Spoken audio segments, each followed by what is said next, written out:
Hey guys, it's Karen here, and I'm doing this video on the whole Jabez effect that we've had going on. There's a lot of people who tell me that they wanted to participate, but they didn't because of the fact that it was about sacrificing something, and they did not want to sacrifice anything for Lent, and they did not want to give up any foods, actually, for Lent, and my response has been, Lent is more than giving up food.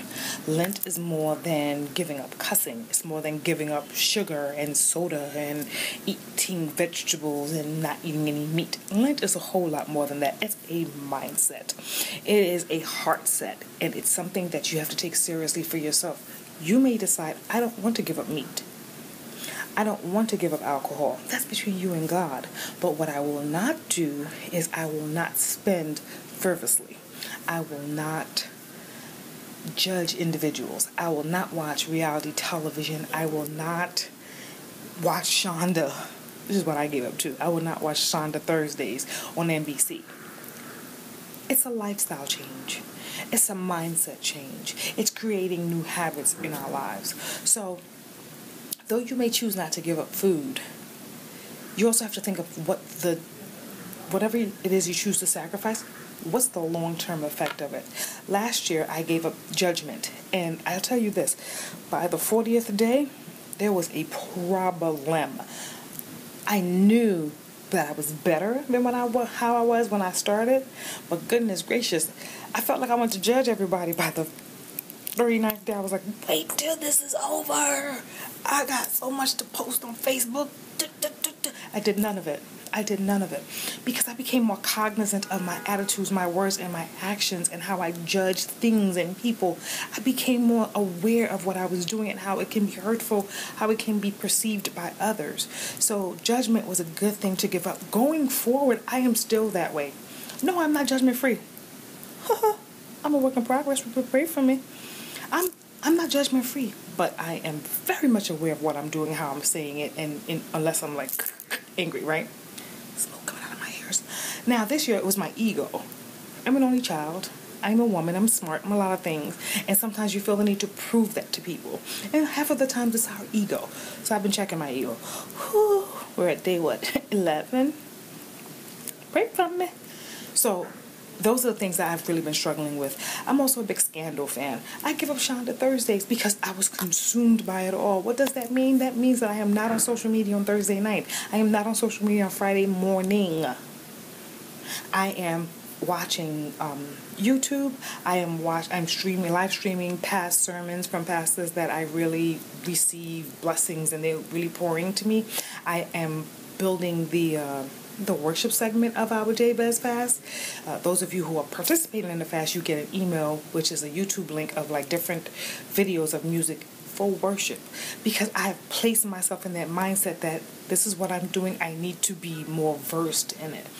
My attitude is changing towards what I need to do. I don't need to watch Scandal. I don't need to sit around the house and just be bored and not, eat some good chicken or have a glass of wine. I don't need to do any of that. I choose not to do it, or I may do it. I'm not saying that's what I did, but as far as just creating a new mindset and causing a shift to happen in my life, I am doing way more than just giving up food. Lent is not about just food. It's not a food sacrifice type of thing. It's a mindset shift. The sacrifice is you being in control of everything and letting God come in and say, let's move this cart forward. That's what Lent is about. Another thing that I would notice is that a lot of people are like, I don't really participate in Lent. It's, I'm tired. I don't give up stuff for Lent because every time I give it up, I mess up. Listen, whatever you try to give up for Lent is a habit. It's a habit. And so if you try to give up that habit, that means it's not working in your life. Here's what you can do. Adopt something. If you know you can't give up something, adopt something. So, you know what the somethings are? Number one, it's examples, okay? Adopt a 40-day yoga challenge. Okay, so if they give you the 30-day passes on Groupon, you learn the techniques and you do it again for the next 10 days at your house. So adopt a 40-day yoga challenge. Number two, get 4 books and read them. personal development, financial development, Christian, spiritual development. It doesn't matter. 4 books. Whatever you feel like reading. How about that? 4 books for 40 days. Now, you may not get to 4, but you want to be good about the reading. Allotting the time to read, setting the time aside, and just reading. And lastly, spending. How about you curb your spending habit? You don't have to buy that outfit. You don't have to go to the sample sale. You don't need to buy these products. Only purchase what you need to purchase, i.e., you need to get pampers for the kids, you need to get milk for the kids, you need to get milk for the house, you need to get food for the house. That's it. No cutesy-pootsy spending.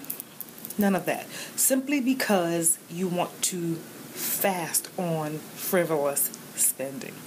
Hello, adopting that habit. Guess what happens? 40 days later, 50 days later, 60 days later, you may have eased up a little bit, but when you get to that store and you see that those shoes that was $500 and it's on sale for $250, you might say, you know what, do I really need these at $250? No. Or you might say, let me see if they go down to like $199. You think more before you make that move. And it's just because it's you. You may decide, I will make sure, even in my busy schedule, that I will read 1 book a month. It's all about a mindset change. It's all about creating new habits for yourself. And you want Lent to be more than just 40 days of giving up chicken that you're going to eat on Easter Sunday. Hello, you're going to have a glass of wine at some point. Don't get me wrong. You may not. It may be juice. It may be a sweet juice. Juice with sugar.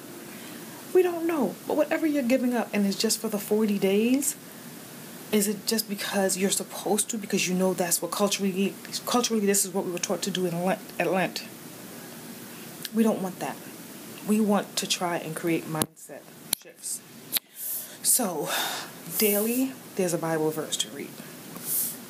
Daily, there's worship music to listen to get you through that day, that week. Daily, there are these mala beads that we use to pray. And it's only used to set some intention, and it's only used to keep you on track. Because here's what happens when I have to pray. I start thinking about everything else. Oh, work with me. Sometimes I'm like, oh gosh, I have to do this today. This is due. Or I have to respond to this person. Well, when I have my mala beads, I'm just going. And it's super simple and easy. So I hope I was able to give you a slight insight on what Lent is about, and a whole lot more than just giving up foods. And I look forward to hearing from you guys. Shoot me an email at Karen@CadenceLLC.com. Follow me on Instagram, CadenceLLC, and Twitter, same CadenceLLC. And I look forward to hearing from you. Have an awesome day. Bye-bye.